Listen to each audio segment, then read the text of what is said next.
ఎక్కువగా right Sriramurthy, thank you. Right, ఇక మళ్ళీ పాక్ కాల్పుల విరమణను ఉల్లంఘించినట్టు తెలుస్తోంది. జమ్మూ కాశ్మీర్ అదేవిధంగా మరికొన్ని సెక్టార్లలో ప్రగ్వాల్లో అయితే 50 డ్రోన్లు కనిపించాయి. నార్థన్ కమాండ్ ఎయిర్ ఫోర్స్ దగ్గర 15 డ్రోన్లు. ఎక్కడా కూడా పాక్ కాల్పుల ఉల్లంఘనకే పూనుకుంటుంది. కాల్పుల విరమణ ఒప్పందానికి పాక్ తూట్లు పొడుస్తోంది, వక్రబుద్ధిని చూపిస్తోంది. ఇక డీజీఎంఓ అగ్రిమెంట్ను పాకిస్తాన్ ఉల్లంఘించింది. ప్రధాని మోదీ ప్రసంగం ముగిసిన కాసేపటికే కాల్పుల విరమణ ఒప్పందానికి పాక్ మరోసారి తూట్లు పొడిచింది. జమ్మూ కాశ్మీర్లోని సాంబా సెక్టార్లో పాక్ సైన్యం కాల్పులకు తెగబడినట్టు తెలుస్తోంది. అధికారికంగా ప్రకటన రావాలి. మరోవైపు సాంబా కథువా సెక్టార్లలో పాక్ డ్రోన్లు సంచరించాయి. అప్రమత్తమైన భారత సైన్యం పాక్ డ్రోన్లను కూల్చివేసింది. పాక్ డ్రోన్లను భారత్ ఎయిర్ డిఫెన్స్ వ్యవస్థ కూల్చేసింది. పాక్ కాల్పులతో ఢిల్లీ అమృత్సర్ ఇండిగో ఫ్లైట్ వెనక్కి పంపించేశారు. మరోవైపు జమ్మూ కాశ్మీర్, పంజాబ్, రాజస్థాన్లోని సరిహద్దు జిల్లాల్లో బ్లాక్అవుట్ ప్రకటించారు. అక్నూర్ సెక్టార్లో డ్రోన్ల సంచారాన్ని భారత ఆర్మీ ధృవీకరించింది. హౌషేర్పూర్ మిలిటరీ స్థావరం వద్ద 8 డ్రోన్లు కూడా సంచరినట్టు తెలుస్తోంది. ఇక northern command air force station వద్ద 15 డ్రోన్లు, పంజాబ్లోని పఠాన్కోట్లో ప్రగ్వాల్ సెక్టార్లో 50 డ్రోన్లు కనిపించడంతో భారత సైన్యం వాటిని కూల్చేసింది. జమ్మూలో 3 చోట్ల డ్రోన్లు కలకలం రేపాయి. రైట్, అప్డేట్స్ అందించడానికి మా ప్రతినిధి నరేష్ సిద్ధంగా ఉన్నారు. నరేష్, చందు, మొత్తానికి పాకిస్తాన్ మరోసారి కాల్పుల విరమణ ఉల్లంఘనాన్ని కూడా విస్మరించడంతో ఒక్కసారిగా కూడా ఇటు సైనికులు కూడా పూర్తి స్థాయిలో కూడా భారత ప్రధాని నరేంద్ర మోడీ అయ్యుండొచ్చు, ఇటు త్రివిధ దళాల అధిపతులు కూడా ఆర్మీకి ఒక పూర్తి స్వేచ్ఛను అయితే ఇవ్వడం జరిగింది, ఫ్రీ హ్యాండ్ ఇవ్వడం జరిగింది. ఇప్పటికే కూడా ప్రధానమంత్రి నరేంద్ర మోడీ చెప్పిన విధంగా కూడా పాకిస్తాన్ ఇకపై ఒక బుల్లెట్ ఇటువైపు భారత్ వైపు వస్తే మిసైల్స్ దింపుతామంటూ కూడా చెప్పినటువంటి విధానం ఈరోజు అర్ధరాత్రి జరగబోతుంది అనేది మాత్రం ప్రస్తుతం ఒక క్వశ్చన్ మార్క్గా ముందుకెళ్తుంది. మొత్తానికి భారత్ పాక్ మధ్య 5 గంటల నుంచి 6 గంటల వరకు డైరెక్టర్ జనరల్ మిలిటరీ ఆపరేషన్స్ సంబంధించినటువంటి అధికారులు చర్చ జరిపారు. ఈ అధికారులు చర్చ జరిపిన తర్వాత పూర్తి స్థాయిలో కూడా కాల్పులు విరమణ ఒకసారి ఉల్లంఘించిన తర్వాత మరలా ఇలాంటి చర్యలు చేపట్టమని చెప్పి ఇద్దరి మధ్య కూడా ఒక సంయుక్తంగా కూడా స్నేహపూర్వమైనటువంటి మాటలు జరిగినట్లుగా తెలుస్తూ ఉంది. ఈ నేపథ్యంలోనే డైరెక్టర్ జనరల్ మిలిటరీ ఆపరేషన్స్ అధికారులు మాట్లాడిన తర్వాత ఇటు రాజీవ్ ఘై అదేవిధంగా పాకిస్తాన్ డీజీఎంఓకి సంబంధించినటువంటి అధిపతి మాట్లాడిన తర్వాత ఒక చర్చకైతే వచ్చారు. పాకిస్తాన్కి సంబంధించి భారత్కు సంబంధించినటువంటి ఎల్ఓసి సరిహద్దు ప్రాంతంలో గతంలో ఏవైతే జరిగాయో, ఎక్కడెక్కడ కాల్పులు జరిగాయి, భారతదేశం నుంచి ఇటు మిసైల్స్ వెళ్ళినా లేకపోతే వైమానిక విమానాలకు సంబంధించినటువంటి ఎయిర్ ఫోర్స్కి సంబంధించినటువంటి డ్యామేజ్ చేసినటువంటి స్థావరాలు, ఎయిర్ బేస్ సంబంధించినటువంటి ఇన్ఫర్మేషన్ అంతా కూడా కనుక్కున్నారు. భారతదేశం వీటికి సంబంధించి పాకిస్తాన్లో దాడులు చేసినటువంటి ఉగ్రవాద సంస్థలకు సంబంధించినటువంటి టార్గెట్ చేసినటువంటి స్థావరాలు కొలాప్స్ చేసిందో వాటన్నిటిని కూడా పూర్తి క్షుణ్ణంగా అక్కడ ఉన్నటువంటి ఇటు ఫొటోస్తో అయ్యుండొచ్చు, వీడియోస్తో పాటు కూడా ప్రెస్ మీట్ నిర్వహించి త్రివిధ దళాల అధిపతులు చెప్పడం జరిగింది. అయితే వీటికి సంబంధించి ఆర్మీ బేస్లకు సంబంధించి, ఉగ్రవాదుల బేసులకు సంబంధించి, ఎయిర్ ఫోర్స్ బేసులకు సంబంధించి ఎక్కడెక్కడ ఎంత నష్టం జరిగింది, ఎవరు ఎంతమంది మరణించారు, ఎంతమంది ఉగ్రవాదులు మరణించారు, దాని మీద ఖచ్చితమైనటువంటి ఒక సమగ్ర విచారణ అయితే నివేదికనైతే ఏవైతే డీజీఎంఓ అధికారులు అయితే తీసుకున్నారు. చర్చలు అయిన తర్వాత 8 గంటలకు భారతదేశాన్ని ఉద్దేశించి నరేంద్ర మోడీ ప్రధానమంత్రి మాట్లాడిన తర్వాత యావత్తు భారతదేశ వ్యాప్తంగా కూడా భారత ప్రధాని నరేంద్ర మోడీ ఏం మాట్లాడబోతున్నారు, ఎలాంటి అంశాలు రాబోతున్నాయి, ఇకపై యుద్ధం ఉండబోతుందా, లేకపోతే ఉగ్రవాదులను ఏరేవైపోతున్నారా, ఆపరేషన్ సింధూరాపై ఆయన ఏ మాటలు చెప్తారనేది మాత్రం అందరూ కూడా ఉత్కంఠభరితంగా కూడా వేచి చూశారు.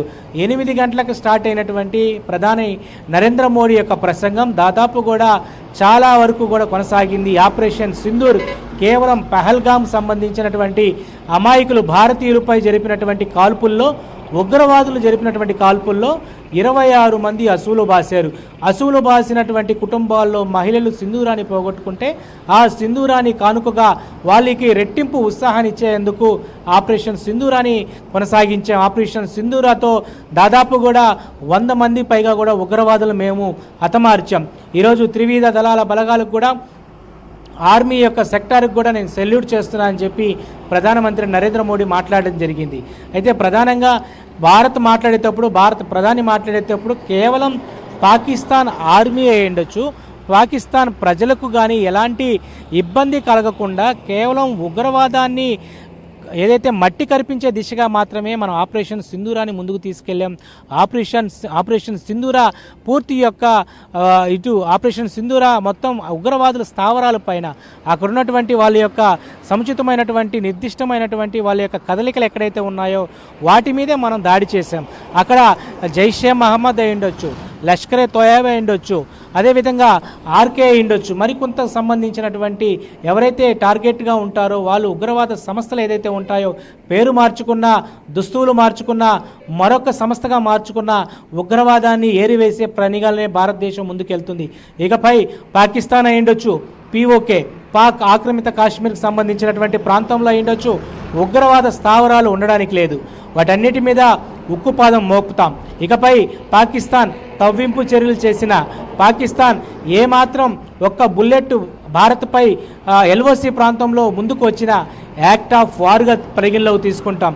బుద్ధుడు జన్మించిన స్థలం భారతదేశం. బుద్ధుడు శాంతియుతంగా ఉండమని చెప్తారు. బుద్ధుడిని ఆదర్శంగా తీసుకొని ఈరోజు మనం ముందుకు నడుస్తున్నాం. సో ఈరోజు బుద్ధుడి జయంతికి సంబంధించి ఈరోజు బుద్ధుడి యొక్క ఆకాంక్షలతోనే మనం ముందుకు వెళ్తున్నాం. ఏదైతే డీజీఎంఓకి సంబంధించినటువంటి అధికారులు ఎవరైతే మాట్లాడారో గంట పాటు చర్చల్లో, ఈ చర్చలు సఫలీకృతమా విఫలీకృతమా పక్కన పెడితే ఆ గంట పాటు వచ్చినటువంటి చర్చల్లో అనేక విషయాలు తెలుసుకున్నారు. ఒకవైపు రాజీవ్ గాయ్, లెఫ్టినెంట్ గల్లల్ మన డీజీఎంఓగా ఏవైతే ఉన్నారు, సో ఆయన మాట్లాడే ప్రతి విషయం కూడా క్షుణ్ణంగా కూడా రికార్డెడ్గా అయింది. సో ఈ రికార్డ్ అయినటువంటి విషయాలను కూడా తర్వాత విదేశాంగ సంబంధించినటువంటి కార్యదర్శులతో పాటు, విదేశాంగ మంత్రులతో పాటు, రక్షణ శాఖ, హోంశాఖ, అనేక శాఖలతో కూడా మొత్తం త్రివిధ దళాల అధిపతులను కూడా కూర్చోబెట్టుకొని హై లెవెల్ కమిటీ మీటింగ్లో కూడా ప్రధానమంత్రి నరేంద్ర మోడీ కూడా ఉండడం జరిగింది. గంటపాటు చర్చల్లో వాళ్ళ డిమాండ్స్కి సంబంధించి, మన డిమాండ్స్కి సంబంధించి ఈ యొక్క డిమాండ్స్ ఏదైతే ఉంటాయో, పొలిటికల్ వ్యవహారాలు ఏదైతే ఉంటాయో వాటన్నిటిని పొలిటికల్గా చూసుకోవాల్సి వస్తుంది. విదేశాంగ శాఖ మంత్రి ఏంటొచ్చు, రక్షణ శాఖ, హోంశాఖ, ప్రైమ్ మినిస్టర్ వీళ్ళు చర్చిస్తారు పొలిటికల్ విషయాలు. అంటే డిమాండ్స్ నెరవేర్చే విషయంలో మనం ఎలా ముందుకెళ్ళాలా.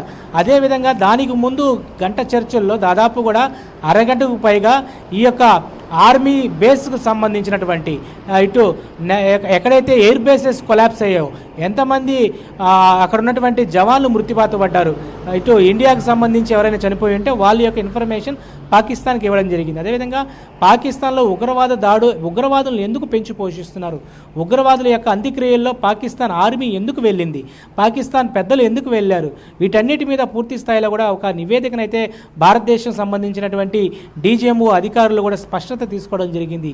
ఈ నేపథ్యంలోనే ప్రధానమంత్రి నరేంద్ర మోడీ మాట్లాడుతూ పదే పదే కూడా ఇక్కడ కేవలం మనం చేస్తున్నటువంటి ఆపరేషన్ సింధూర అనేది కేవలం ఉగ్రవాద స్థావరాలపైన, ఉగ్రవాదులు ఉన్నటువంటి వాటి మీదే మనం చేయడం జరిగింది. కేవలం పాకిస్తాన్ అనేది ఈరోజు ప్రధానంగా కూడా ప్రపంచ దేశాల్లో దీన్ని ఉగ్రవాద దేశంగా కూడా తీసుకెళ్లాలంటూ కూడా ఆయన ఒక ప్రతిపాదన చేపట్టడం జరిగింది. ఈ నేపథ్యంలో పాకిస్తాన్ 52-53% అక్కడ ప్రజలుంటే మరో 42% అక్కడ వాళ్ళకి పడనటువంటి బలూచిస్తాన్ అనే ప్రాంతం కూడా ఉంది. సో బలూచిస్తాన్కి సంబంధించినటువంటి ప్రాంత వాసులంతా కూడా మాకు స్వతంత్రం ఇవ్వండి, ఈరోజు మాకు అణు ఆయుధాలు ఇవ్వండి, లేకపోతే మందు సామాగ్రి ఇవ్వండి, యుద్ధ సామాగ్రి ఇవ్వండి, పట్టంలో పాకిస్తాన్ని తుడిచిపెడతామంటూ కూడా పాకిస్తాన్ మీద మండిపడుతున్నారు. మరి అలాంటి పాకిస్తాన్ ఈరోజు ఉగ్రవాదుల్ని పెంచి పోషిస్తుంది. పాకిస్తాన్లో ఉన్నటువంటి సైనిక దళం, ఉగ్రవాద దళం రెండు ఒకటే అన్నట్లుగా మనం గడిచిన 2-3 రోజుల నుంచి కూడా జైషే మహమ్మద్కు సంబంధించినటువంటి వాళ్ళ యొక్క కుటుంబ సభ్యులు చనిపోయిన తర్వాత, ఉగ్రవాదులు చనిపోయిన తర్వాత, వాళ్ళ యొక్క అంత్యక్రియల్లో వీళ్ళు పాల్గొన్న తర్వాత ఒక క్లారిటీ వచ్చింది. సో ఈ క్లారిటీ అన్నింటినీ కూడా ఇటు డీజీఎంఓ సంబంధించినటువంటి అధిపతులు కూడా చర్చల్లోకి ముందుకు తీసుకెళ్లారు. వాటి విషయాల గురించి మాట్లాడారు. మరి వాళ్ళకు జరిగినటువంటి దాడులు జరిగిన తర్వాత అణువాయుధాలకు సంబంధించినటువంటి ఏ ప్రాంతంలో జరిగిందో ఆ ప్రాంతంలో ఎంతవరకు ఆస్తి నష్టం జరిగింది, ఎంతవరకు ఆ స్థావరాలపై దాడి జరిగింది, దాదాపు 20-30% ఎయిర్కి సంబంధించినటువంటి ఇన్ఫ్రాస్ట్రక్చర్ అంతా కూడా కొలాప్స్ అయిపోయింది. అదేవిధంగా కరాచీకి సంబంధించినటువంటి ఎయిర్ బేస్ పోర్టుల్లో వాణిజ్యపరమైనటువంటి అనేక వాటిల్లో కూడా పూర్తి దాడులు జరిగాయి. ఈ నేపథ్యంలో దాదాపు పాకిస్తాన్ ఆర్థిక సంక్షోభంలో చిక్కుకోబోయింది. దాదాపు పాకిస్తాన్కి ఆర్థిక సంక్షోభంలో చిక్కుకోబోయిన తర్వాత ఏం చేయలేనటువంటి దుస్థితిలో ఈరోజు పక్క దేశాలైనటువంటి మిత్ర దేశాలైనటువంటి పాకిస్తాన్కు సానుకూలంగా ఉన్నటువంటి కొన్ని దేశాలు, టర్కీ అయ్యుండొచ్చు, చైనా అయ్యుండొచ్చు, మిత్రపక్షంగానే ఉంటూ సపోర్ట్ చేస్తున్నటువంటి అమెరికా అయ్యుండొచ్చు, వీటన్నిటి మీద భారత్ అందుకు ఒక కన్ను వేస్తూనే వచ్చింది. అయితే కాల్పులు విరమణ తర్వాత ఉల్లంఘించిన తర్వాత మరలా జరిగినటువంటి వ్యవహారాన్ని మళ్ళా భారత్ అయ్యుండొచ్చు, అమెరికా పెద్దన్న పాత్ర పోషించినటువంటి డొనాల్డ్ ట్రంప్ అయ్యుండొచ్చు, వీళ్ళందరూ కూడా చర్చలను ఎందుకు విఫలం చేశారు? ఈరోజు ఇద్దరు దేశాల మధ్య కాల్పులు ఉండకూడదని చెప్పిన తర్వాత, సీజ్ ఫైర్ అని చెప్పిన తర్వాత ఈరోజు మళ్ళీ ఎందుకు ఫైర్ చేశారనే విషయాన్ని కూడా డొనాల్డ్ ట్రంప్ కూడా మాట్లాడడం జరిగింది. మొత్తానికైతే నిన్న ఉదయం నుంచి కూడా ఈరోజు రాత్రి వరకు కూడా కాల్పులు ఎలాంటివి లేవు. సో కాల్పులు లేనటువంటి సమయంలో దాదాపు కూడా ఇకపై కాల్పులు ఉండబోవేమనే ఉద్దేశంతో భారతదేశం అంతా కూడా ఏదైతే ఎల్ఓసికి సంబంధించినటువంటి లైన్ ఆఫ్ కంట్రోల్ పాయింట్ ఏదైతే సరిహద్దు ప్రాంతాలు ఉంటాయో, రాజస్థాన్, హర్యానా, పంజాబ్, అదేవిధంగా జమ్మూ కాశ్మీర్ అనేక ప్రాంతాల్లో కూడా చాలా వరకు కూడా ఊపిరి పీల్చుకున్నారు. మరలా 9:30 నుంచి 10 గంటల వరకు ఎల్ఓసి పాయింట్ ఎక్కడైతే ఉంటాయో, సాంబా సెక్టార్ అయ్యుండొచ్చు, అమృత్కు సంబంధించినటువంటి అమృత్సర్ అయ్యుండొచ్చు, అదేవిధంగా కుదువా అయ్యుండొచ్చు, అదేవిధంగా పంజాబ్, హర్యానా అనేక ప్రాంతాలకు సంబంధించినటువంటి సరిహద్దు ప్రాంతాల్లో మరలా బ్లాక్అవుట్ నిర్వహిస్తున్నారు. అంటే యుద్ధ సైరన్ మోగింది. అక్కడ బ్లాక్అవుట్ ఉన్న నేపథ్యంలో ప్రజలందరూ కూడా మళ్ళా యుద్ధ ఏదైతే వైపరీత్యాలు చూడాల్సిన పరిస్థితి ఏర్పడింది.